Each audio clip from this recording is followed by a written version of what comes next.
Saint Xavier's স্কুলের প্রধান শিক্ষক, সম্মানিত শিক্ষক মণ্ডলী এবং আমার প্রিয় স্নেহের ছেলেমেয়েরা, দীর্ঘ 2টা বছর আমি তোমাদের মাঝে এখানে ছিলাম।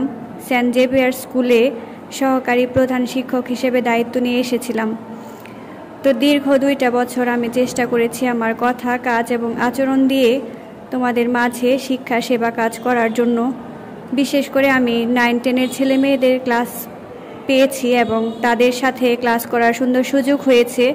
এছাড়াও আমি বিভিন্ন ক্লাস পরিদর্শন করেছি, যেহেতু আমার ডিসিপ্লিনের দায়িত্ব ছিল। সেই দিক থেকে প্রত্যেকজনের সাথে হাঁটা চলার পথে কোনো না কোনোভাবে কথা হয়েছে, দেখা হয়েছে, সাক্ষাৎ হয়েছে। অনেক সময় হয়তোবা আমার কথা দিয়ে তোমাদের অনেক সংশোধন দিয়েছি, কিংবা রাগ করেছি বা বকাঝকাও করেছি। যা করেছি তোমাদের সেটা শিক্ষার জন্যই করেছি। আমি চেয়েছি যেহেতু এটা একটা বিদ্যালয়, শিক্ষার স্থান, যেন আমি তোমাদের কিছু শিখাতে পারি এবং তোমরাও সুন্দরভাবে গঠিত হতে পারো। তো এগুলো মনে রাখবে না, আমার শিক্ষাটা মনে রাখবে।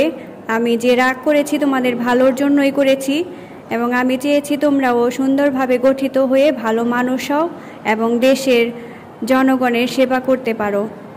তো আমি এখন এখান থেকে পরিবর্তন হয়ে রাজশাহীতে যাচ্ছি। সেখানে একটা স্কুল এবং কলেজে কাজ করব। সেই সাথে স্কুল হোস্টেলের মেয়েদের বা কলেজের হোস্টেলের মেয়েদেরও দায়িত্বে থাকব। তোমাদের কাছে প্রার্থনা এবং দোয়া চাই।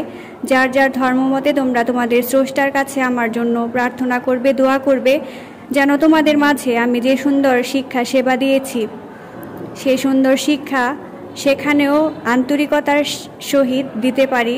তাদেরকেও তোমাদের মতো করে আপন করে নিতে পারি, ভালোবাসতে পারি এবং তাদেরকেও তোমাদের মতো করে শিক্ষা সেবা দিয়ে দেশ জাতি গঠনে সহায়তা করতে পারি। আমিও তোমাদের জন্য প্রার্থনা রাখব, দোয়া করব। সবাইকে আন্তরিকভাবে ধন্যবাদ এবং কৃতজ্ঞতা জানাই।